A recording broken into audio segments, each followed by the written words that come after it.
একদল খাইছে, আরেক দল খাওয়ার জন্য রেডি হয়ে আছে।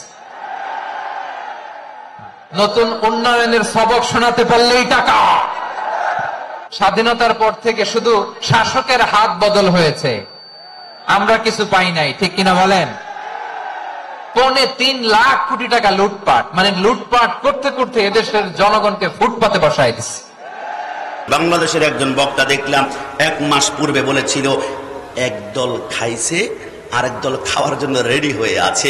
বিএনপির ভাইদেরকে মেনশন করেন নাই, কিন্তু প্রতিবাদ করেছে, রাগ করেছে, কষ্ট পেয়েছে। ওই বক্তা চিন্তা করলো বিএনপির বাইরে যে হারা রাগ করেছে, রাগ তো ভাঙ্গাতে হবে। তখন কি করলো, চেয়ারপারসন খালেদা জিয়া আর তারেক জিয়া সাহেবের আবেগঘন মুহূর্ত যখন দেখলো, তখন পাল্টা একটা স্ট্যাটাস দিয়ে তিনি কি বললেন যে মা ছেলের আবেগঘন মুহূর্ত দেখে আমার দিলটা নরম হয়ে গেল। মানে বিএনপির বাইরেতে রাগ ভাঙানোর চেষ্টা করেছে। না, রাগ করলে রাগ ভাঙাবে, এটা মাশাআল্লাহ ভালো কথা। কিন্তু আমার প্রশ্ন, বিএনপির বাইরে একটু রাগ করেছে, কষ্ট পেয়েছে, রাগ ভাঙানোর জন্য স্ট্যাটাস দিলা, তুমি সরি বললা, দুঃখ প্রকাশ করলা, কিন্তু সেই ব্যক্তি আমার নবীকে কাউবয়, নবীকে রাখাল বলেছিল, নবীকে স্টাফ, নবীকে কর্মচারী বলেছিল, একটাবার সরি বলে নাই, একটাবার দুঃখ প্রকাশ বলে নাই। আর তওবাকে তুমি আমি কাশিমের কাছে করবা, আর তওবা করবা তুবু ইলাল্লাহি তাওবাতুন নাসুহা। বুঝা গেল, এরা দুনিয়ার মসনদের জন্য, ক্ষমতার জন্য, সংসদের চেয়ার পাওয়ার জন্য এরা মাথা নত করতে রাজি আছে, কিন্তু মদিনাওয়ালার সাথে গাদ্দারি করে এরা মাথা নত করতে রাজি না। আমি লিখিত দিলাম, এরা যদি ক্ষমতায় আসে, মদিনার সনদে ইসলাম তো দূরের কথা, এই দেশকে জঙ্গির আস্তানা বানিয়ে চাইবে। কথা বলা ঠিক?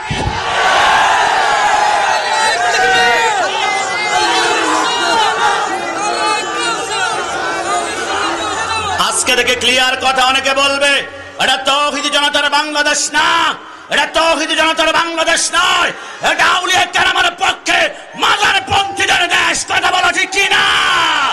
এই দেশ ওলি আল্লাহর দেশ। প্রত্যেকটা মুহূর্তে ওলি আল্লাহর আওয়াজ ছাড়া কোনো আওয়াজ বাংলাদেশে পাওয়া যাবে না। কারণ যেইখানে লা ইলাহা ইল্লাল্লাহ, সেইখানে মুহাম্মদ রাসূলুল্লাহ, যেইখানে নারায়ে তাকবীর, সেইখানে নারায়ে রিসালাত। একটু জবান খুলে বলে সুবহানাল্লাহ। দু জাহানের বাদশা নূরে মুজাসসাম সাল্লাল্লাহু আলাইহি ওয়াসাল্লামের সুন্নত মুবারাকা প্রেরণ করেছি। যারা পরিমাণ রাসূলের প্রেম যদি আজকে যদি আপনাদের কলিজায় থেকে থাকে, সমস্বরে সালামের জবাব দেওয়ার চেষ্টা করবেন। আমি আবারও সালাম দিচ্ছি, আসসালামু আলাইকুম ওয়া রাহমাতুল্লাহি ওয়া বারাকাতুহু। অনেকক্ষণ ধরে বসা আছেন, যদি কষ্ট না নেন, অনেকে দাঁড়িয়ে আছেন। কি কারণে দাঁড়িয়ে আছেন সেটা তো আমি জানি না, আল্লাহু ওয়া রাসূলুহু আলামু, আল্লাহ এবং রসুল ভালো জানবে। তবে আসুন, তিনারা যাতে করে ভিতরে ঢুকে পরিবেশটা সুন্দর করতে পারে। আমাদের আজকের প্রধান মহাবাসের আমার ওস্তাদ তুল্লাহ যেহেতু উপস্থিত হয়েছেন, খুব লম্বা আলোচনা করার সুযোগ নাই। সবাই 10 সেকেন্ডের জন্য সবাই একটু মেহরবানি করে দাঁড়াবো, একটু সবাই দাঁড়ায় মেহরবানি করে। যারা পিছনে আছেন এই সুযোগে সবাই একটু ভিতরে ঢুকে যাবেন, প্লিজ রিকোয়েস্ট আপনাদের কাছে। সবাই একটু ভিতরে ঢুকবে, বসে যাবেন মাহফিলের সুন্দরার্থে। সবাই কেমন, সবাই একটু আমরা ভিতরে ঢুকে যাই মেহরবানি করে। খারাপ লাগা মতো হাত পা একটু ঝাড়া দিয়ে এবার বসে পড়ি আমরা। যে রব্বুল আলামিন বসা থেকে দাঁড়ানো, দাঁড়ানো থেকে বসার শক্তি প্রদান করেছেন, সেই রব্বুল ইজ্জতের দরবারে সবাই জবান খুলে চিৎকার মেরে একবার বলি আলহামদুলিল্লাহ। এই আওয়াজে মেনে নেওয়া যায় না, জবান খুলে বলি আলহামদুলিল্লাহ। বোবা লোকে চলতে পারে বলতে পারে না, পঙ্গু লোকে বলতে পারে চলতে পারে না, কানা লোকে শুনতে পারে দেখতে পারে না, কালা লোকে দেখতে পারে শুনতে পারে না। তুমি যদি তাদের চেয়ে একটু ভালো থাকো, তবে কেন শুকরিয়াটা আদায় করো না, তবে কেন শুকরিয়াটা আদায় করো না। চক্ষু দুটো দিল দেখতে তোমায়, শুনতে দিল কান, জিহ্বা দিল স্বাধীনতা আর নাকে সুগরান। ডান হাত তুলে বলো ঠিক না? এবারে তুমি ভেবে দেখো না, এবারে তুমি ভেবে দেখো না কতটা সুখে আছো, তবে কেন শুকরিয়াটা আদায় করো না, তবে কেন শুকরিয়াটা আদায় করো। চিৎকার মেরে একবার বলতে হবে আলহামদুলিল্লাহ। কি আলহামদুলিল্লাহ বলতে আমাদের কষ্ট হচ্ছে? নাস্তিক আল্লাহ বিরোধী তসলিমা নাসরিনের গায়ে দাও দাও করে আগুন জ্বলুক আমরা সকলে চাই কি চাই না? সে বলেছিল, কেউ যখন জিজ্ঞেস করে কেমন আছো, আগে শুনতাম ভালো আছো, এখন শুনি আলহামদুলিল্লাহ। বাংলাদেশে সেই জন্য গজব আসা শুরু করেছে, সেই তো জানে না আমরা কেন আলহামদুলিল্লাহ বলি। চট্টগ্রাম ফার্কবিও অথবা এভার কেয়ার, ঢাকা স্কয়ার অথবা লাইব্রেরি হসপিটালে গেলে আমরা দেখতে পাই 1 ঘন্টার অক্সিজেন দাম 280 টাকা, 7 দিনের অক্সিজেনের দাম 49,000 টাকা, 1 মাসের অক্সিজেনের দাম 3.5 লক্ষ টাকা। আমার আল্লাহ যদি বলে কাশ্মী 1 মাস অক্সিজেন ব্যবহার করেছ, 3.5 লক্ষ টাকা বিল দে, আমার পেমেন্ট ক্লিয়ার করে দাও, আমার সন্তান না খেয়ে মরবে। কিন্তু আমার আল্লাহ বলে, বান্দা খেয়াল করেছ, চট্টগ্রাম, ঢাকা, কুমিল্লা, ইপিজেডে তুমি জব করতে গিয়ে একদিন যদি তুমি ফ্যাক্টরিতে না যাও, 1 দিনের বিল কাটা হবে, 2 দিন না গেলে 2 দিনের বিল কাটা হবে, 3 দিন না গেলে 3 দিনের বিল কাটা হবে। তো আমি আল্লাহ যদি সিদ্ধান্ত গ্রহণ করতাম, বান্দা ফজর নামাজটা পড়স নাই, অক্সিজেনটা 2 মিনিটের জন্য আমি আল্লাহ অফ করে দিতাম, কুল্লু নাফসিন যায়িকাতুল মাউত, সাথে সাথে মৃত্যুবরণ করতাম। কিন্তু আমার আল্লাহ বলে, ফজর নামাজ পড়স নাই, নাস্তা রেডি রাখলাম, দুপুরে জোহর নামাজ পড়স নাই, দুপুরে খানা রেডি রাখলাম, রাতে এশার নামাজ পড়স নাই, আমি আল্লাহ ডিনার রেডি রাখলাম। হে বান্দা, মনে রেখো, আমি যখন তোমার উপর নারাজ হব, তোমার অক্সিজেন কেড়ে নিব না, তোমার চোখের জুতি কেড়ে নিব না, তোমার হাত, তোমার পা, তোমার চোখ, তোমার বদন সব ঠিক থাকবে। কিন্তু একটা জিনিস বান্দা, তোর মধ্য থেকে আমি আল্লাহ উঠিয়ে নিয়ে যাব। আল্লাহ সেটা কি? আমার আল্লাহ বলে, ওয়াল্লাযীনা ইয়াবিতুনা লিরাব্বিহিম সুজদাও ওয়া কিয়ামা। যখন বান্দার উপর নারাজ হই, সব ঠিক রাখবো, কিন্তু বান্দার বিরোধ থেকে আমি আল্লাহ সেইটা উঠিয়ে নিব। বান্দাকে বলে, নামাজ পড়বি না, আমার বিরক্ত লাগে, দোস্ত নামাজ পড়ে আসি, আমার লুঙ্গিতে সমস্যা, দোস্ত নামাজটা পড়ে আসি, আমার প্যান্টে সমস্যা, দোস্ত নামাজ পড়ে আসি, আমার খেলাটা বাকি আছে। যখন দেখবেন নামাজের কথা বললে, সেইটার কথা বললে বিরক্ত বিরক্ত বিরক্ত মনে করবেন আল্লাহ নারাজ, আল্লাহ নারাজ, আল্লাহ নারাজ। আর যখন দেখবেন সুবহান রাব্বিল আলা 3 বার বলেছেন, স্বাদ মিঠে না, 5 বার বলেছেন, স্বাদ মিঠে না, 9 বার বলেছেন, স্বাদ মিঠে না। যতই আল্লাহর নাম ডাকি, ততই আমার অন্তরে স্বাদ জাগে, মনে করবেন আল্লাহ আপনার উপর রাজি আছেন। একটু জবান খুলে বলে সুবহানাল্লাহ। এই জন্য আমরা বলবো, তসলিমা নাসরিন নাম কিন্তু মুসলমানদের লাগিয়েছ, কিন্তু আল্লাহর নাম সহ্য দ্বারা করতে পারবে না।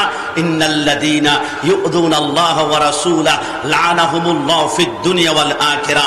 আল্লাহর রাসূলের বিরুদ্ধে যারা কষ্ট দিবে, এরা দুনিয়াতে লাঞ্ছিত হবেই হবে, কথার মধ্যে কোনো সন্দেহ।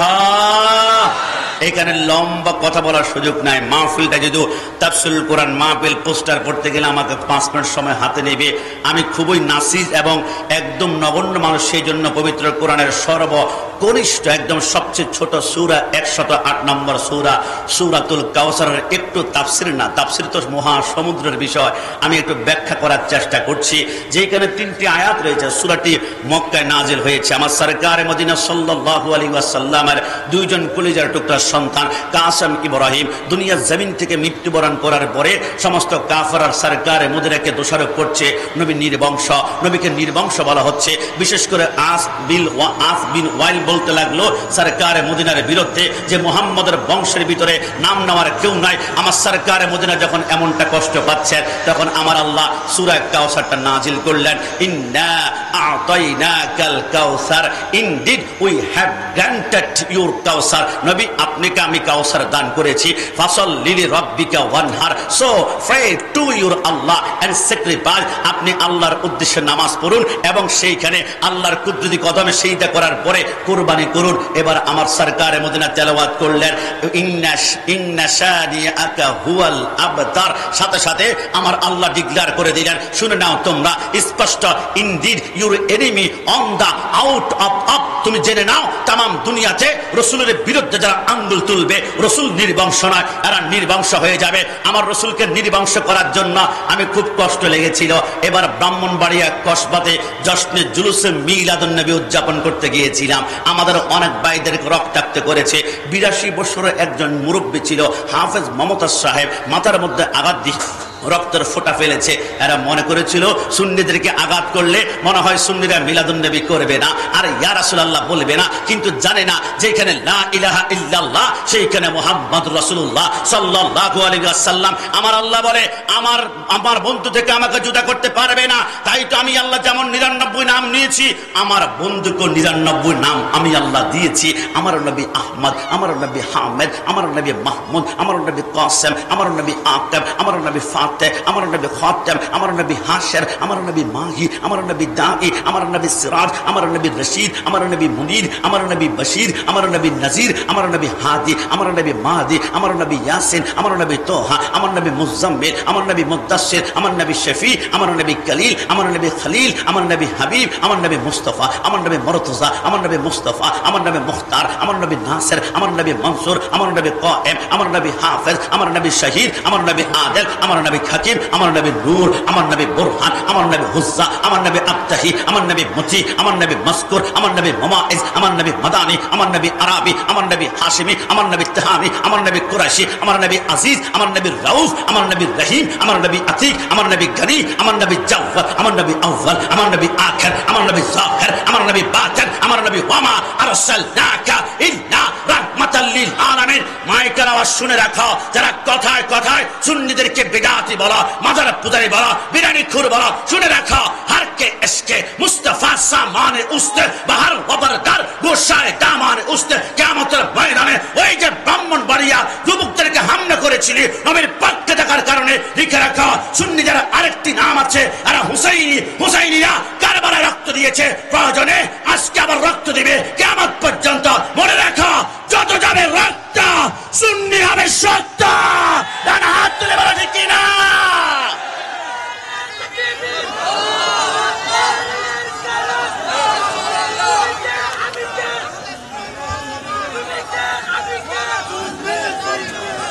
সুন্নিদের জীবন যাবে।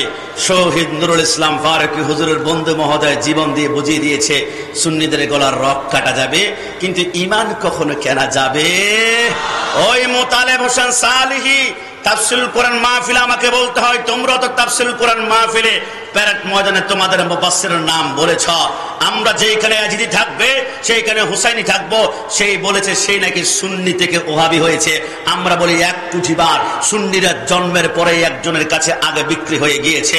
আল্লামা সৈয়দ হাসান আজহারের চমৎকার বলে, ওহাবিরা বিক্রি হয়েছে সৌদি রিয়ালের কাছে, আহলে হাদিস বিক্রি হয়েছে খ্রিস্টানদের কাছে, শিয়ারা বিক্রি হয়েছে ইরানের টাকার কাছে, সুন্নিরা বিক্রি হয়েছে মদিনাওয়ালা নবীর কাছে। ডান হাত তুলে বলো ঠিক না?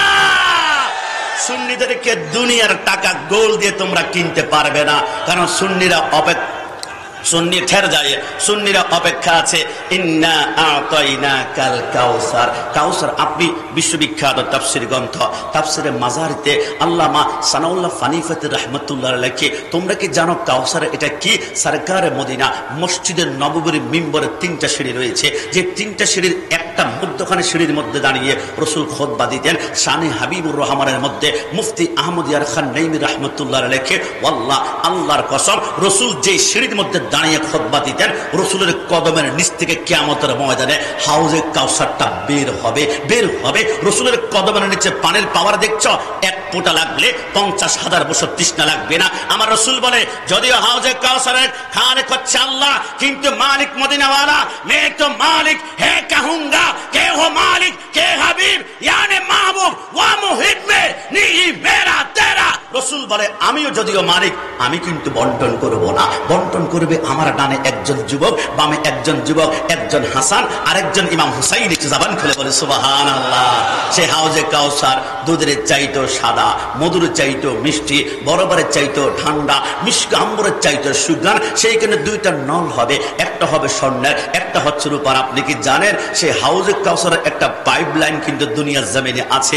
ওই পাইপলাইনের পানি হচ্ছে পৃথিবীর সর্বশ্রেষ্ঠ দামি পানি, খায়রু মাইন লি আলা ওয়াজহিল আরদি মাউজ জামজামা, আর সেই পানির নাম হচ্ছে জমজমের পানি। বৈজ্ঞানিকরা বলে, আমরা গবেষণা করে দেখলাম 1000 বছর চলে গেল, জমজমের পাইপলাইনের জীবনে একটা দিন পানি কম আসে না, বেশি আসে না। প্রত্যেক দিন 540 বিলিয়ন ট্রিলিয়ন লিটার সেইখান থেকে জমজমের পানি বের করা হয়, কিন্তু যেটা 24 ঘন্টা বের করা হয় সেটা 11 মিনিটের মাথায় আবার পরিপূর্ণ হয়ে যায়। সেই জমজমের পানির ভিতরে 153 আইটেমের প্রোটিন, ক্যালসিয়াম রয়েছে। জমজমের পানি পৃথিবীর আনাচে কানাচে সাপ্লাই করা হয়। কোন ব্যক্তি যদি 1 গ্লাস জমজমের পানি খায়, 3 দিন পর্যন্ত খানা, নাস্তা, দুপুর, লাঞ্চ, ডিনার যদি না করে এনার্জি কমবে না, কারণ জমজমের পানির কানেকশন হচ্ছে ডাইরেক্ট জান্নাতের হাউজে কাউসার থেকে। একটু জবান খুলে বলে সুবহানাল্লাহ। আমার ভাইরা, সেই সরকারে মদিনা জমজমের পানি, রাসূলুল্লাহর হাত মোবারকে হাউজে কাউসারের পানি পান করতে চাই কি চাই না? না একটু 2 হাত তুলে বলুন, চাই কি না? ইন্না আ'তাইনাকাল কাউসার ফাসল্লি লিরাব্বিকা ওয়ানহার। আমরা মন থেকে বলুন 5 ওয়াক্ত নামাজ পড়তে চাই কি চাই না? বিশ্ববিখ্যাত কিতাব হাইওয়াতুল হাইওয়ানের মধ্যে লেখে 6.5 লক্ষ বছর যদি তুমি একটানা জিকির করো, ইল্লাল্লাহ ইল্লাল্লাহ ইল্লাল্লাহ সুবহানাল্লাহ আলহামদুলিল্লাহ, 6.5 লক্ষ বছরের জিকিরে যদি এক পাল্লা রাখা হয়, আরেক পাল্লা যদি শুধু একটা সিজদা রাখা হয়, 6.5 লক্ষ বছরের জিকিরের চাইতে একটা সিজদার দাম বেশি। হুজুর, আমি তো ম্যাথমেটিক্যাল গোল্ডেন A+ পেয়েছি, কিন্তু অঙ্ক তো আমার বুঝে আসে না। 6.5 লক্ষ বছরের জিকির, একটা সিজদার দাম বেশি। আমার আল্লাহ বলে, শুনে নাও, আমি আদমকে সৃষ্টি করার পরে আমি সমস্ত ফেরেশতাদেরকে বলেছিলাম উসজুদু লি আদম, আদমকে সিজদা করো। সবাই করেছে ইল্লা ইবলিসা। ইবলিস সিজদা করেনি। কয়টা সিজদা করেনি? একটা সিজদা করেনি। একটা সিজদা না করার কারণে 6.5 লক্ষ বছরের ইবাদত আমি আল্লাহ ধূলিসাৎ করে দিয়েছি। কোন বান্দা যখন একটাই সিজদা করে, আমি আল্লাহ 6.5 লক্ষ বছরের সমপরিমাণ সওয়াব তার আমল নামে আমি আল্লাহ দিতেও পারি। একটু জবান খুলে বলে সুবহানাল্লাহ। ইন্না শানিআকা হুয়াল আবতার। Indeed, your enemy on the two of the পৃথিবীর জমিনে, দুনিয়ার সরকারের মদিনার বিরুদ্ধে যারা গাদ্দারি করবে, এরা বংশ নির্বংশ হয়ে যাবে। যুবক, আমি বেশি কিছু না, শুধু আমি 3 থেকে 4 মিনিটে এটাই বলতে চাই। আমার বাংলাদেশের যুবকরা অনলাইনের মাধ্যমে তোমরা যারা দেখতে পারবা, শুনে নাও, তোমাদের ঈমান নিয়ে ষড়যন্ত্র করা হচ্ছে।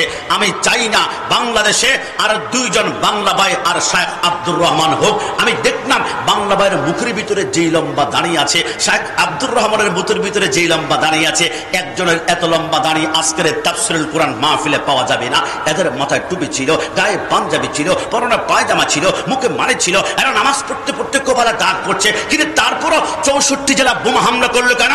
একটি কারণে, এদের ভিতরে দুনিয়ার সব জ্ঞান ছিল, এলম ছিল, নলেজ ছিল, ডিভাইস ছিল, সফটওয়্যার ছিল, তবে একটা জ্ঞান ছিল না, একটা সফটওয়্যার ছিল না। এদের হৃদয় ছিল না হুব্বে মুস্তাফা, ইশকে মুস্তাফা, আদবে মুস্তাফা। যদি এদের হৃদয়ে নবীর প্রেম থাকতো, এরা কখনো বোমা হামলা করতে পারো না। এদের অন্তরে লিল্লাহি তাকবীরের স্লোগান ছিল, কিন্তু ইয়া রাসূলুল্লাহ ছিল না। ডান হাত তুলে বলো ঠিক না? বর্তমানে একটা ক্যান্সার স্লোগান বের হয়েছে, লিল্লাহে তাকবীর। আজকে মাহফিল থেকে আমি স্পষ্ট বলে দিতে চাই, অথেন্টিক, আমি দায়িত্ব নিয়ে আমি হাতের মধ্যে আল্লাহ রাসূলকে সাক্ষী করে বলতে চাই, যেই প্যান্ডেলে ইয়া রাসূলুল্লাহ স্লোগান নাই, যেই প্যান্ডেলে ইয়া রাসূলুল্লাহ স্লোগান নাই, ওই প্যান্ডেলে আমার নবীও নাই। নাই নাই, কথা বলা ঠিক কি না? যেই প্যান্ডেলে আমার নবী নাই, আজকে থেকে লিখে রাখো, ওই প্যান্ডেল রহমাতুল লিল আলামিনের রহমত নাই। যেই প্যান্ডেল রহমত থাকবে না, ওই প্যান্ডেলের যুবক, প্যান্ডেলে মানুষ কিন্তু 1 লাখ হবে, 2 লাখ হবে, মুখের মধ্যে দাড়ি থাকবে, গায়ে পাঞ্জাবি থাকবে, পরনে পায়জামা থাকবে, মাথার মধ্যে টুপি থাকবে, আবার নামাজও পড়বে। নামাজটা শেষ করে হাতের মধ্যে হকি স্ট্যান্ড, অস্ত্র নিয়ে টঙ্গীর ইজতেমায় 5 জনকে মার্ডার করতে বুক কাঁপবে না। কথা বলো ঠিক না? যাদের অন্তরে রহমতুল লিল আলামিন নাই, রহমত নাই, এরা কথায় কথায় মাজার ভাঙবে, এরা কথায় কথায় বাইতুল মুকাররমে জুতা নিক্ষেপ করবে, কারণ এদের হৃদয়গুলা রাসূল নাই, নেকড়ে বাঘের চাইতে হিংস্র হয়ে আছে। এরা কথায় কথায় যুবকদের পা রক্তাক্ত দ্বিধাবোধ করবে না। কথা বলো ঠিক না? কিন্তু আমরা সুন্নিরা পারি না, একটা কারণে, কারণ আমাদের হৃদয়ে রাহমাতুল লিল আলামিনের রহমত আছে। রহমত যেখানে থাকবে, ওইখানে মার্ডার, খুন, রক্ত কখনো থাকতে পারে। আমি ছোট্ট একটা কথা বলে শেষ করছি। বাংলাদেশের একজন বক্তা দেখলাম 1 মাস পূর্বে বলেছিল, একদল খাইছে আরেক দল খাওয়ার জন্য রেডি হয়ে আছে। বিএনপির ভাইদেরকে মেনশন করেন নাই, কিন্তু প্রতিবাদ করেছে, রাগ করেছে, কষ্ট পেয়েছে। ওই বক্তা চিন্তা করলো বিএনপির বাইরে যে হারা রাগ করেছে, রাগ তো ভাঙ্গাতে হবে। তখন কি করলো, চেয়ারপারসন খালেদা জিয়া আর তারেক জিয়া সাহেবের আবেগঘন মুহূর্ত যখন দেখলো, তখন পাল্টা একটা স্ট্যাটাস দিয়ে তিনি কি বললেন যে মা ছেলের আবেগঘন মুহূর্ত দেখে আমার দিলটা নরম হয়ে গেল। মানে বিএনপির বাইরেকে রাগ ভাঙানোর চেষ্টা করেছে। না, রাগ করলে রাগ ভাঙাবে, এটা মাশাআল্লাহ ভালো কথা, কিন্তু আমার প্রশ্ন, বিএনপির বাইরে একটু রাগ করেছে, কষ্ট পেয়েছে, রাগ ভাঙানোর জন্য স্ট্যাটাস দিলা, তুমি সরি বললা, দুঃখ প্রকাশ করলা, কিন্তু সেই ব্যক্তি আমার নবীকে তাও হয় নবীকে রাখাল বলেছিল, নবীকে স্টাফ, নবীকে কর্মচারী বলেছিল, একটাবার সরি বলে নাই, একটাবার দুঃখ প্রকাশ বলে নাই। আর তওবাকে তুমি আমি কাশিমের কাছে করবা, আর তওবা করবা তুবু ইলাল্লাহি তাওবাতুন নাসুহা। বুঝা গেল, এরা দুনিয়ার মসনদের জন্য, ক্ষমতার জন্য, সংসদের চেয়ার পাওয়ার জন্য এরা মাথা নত করতে রাজি আছে, কিন্তু মদিনাওয়ালার সাথে গাদ্দারি করে এরা মাথা নত করতে রাজি না। আমি লিখে দিলাম, এরা যদি ক্ষমতায় আসে, মদিনার সনদে ইসলাম তো দূরের কথা, এই দেশকে জঙ্গির আস্তানা বানিয়ে চাইবে। কথা বলা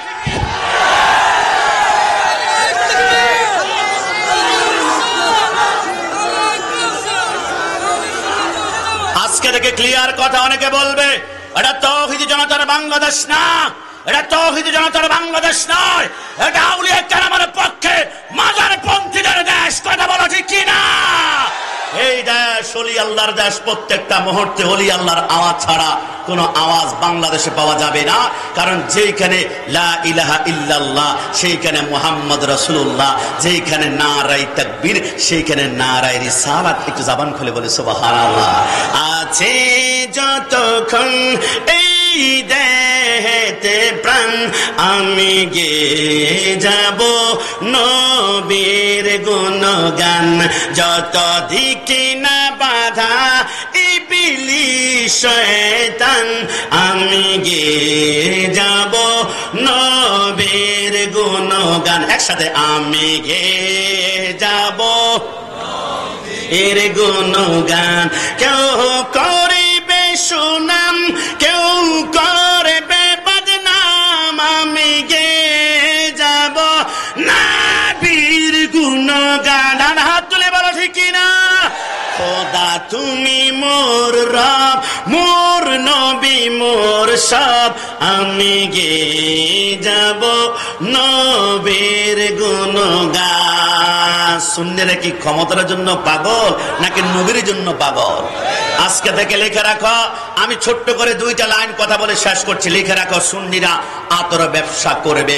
আতর ব্যবসা যদি লাভ না হয়, রসুলের সুন্নতের আতরের সুগ্রাণ নাকের ডগায় পাবে। তার ঠিক তেমনি ভাবে সুন্নিরা আহলে সুন্নাত ওয়াল জামাত কিয়ামত পর্যন্ত করবে। ক্ষমতা যদি নাও যেতে পারে, দুঃখ নাই, তবে মদিনাওয়ালার কদমের গোলামি যদি কবুল হয়, মদিনাওয়ালা একটা মুস্কি হাসি দিলে, মান যাল্লাযী ইয়াশফাউ ইনদাহু ইল্লা বিইذনি, কিয়ামতের ময়দানে সুন্নিরাই প্রথম জান্নাত নিয়ে জান্নাতে গমন করবে। কথা বলো ঠিক কিনা?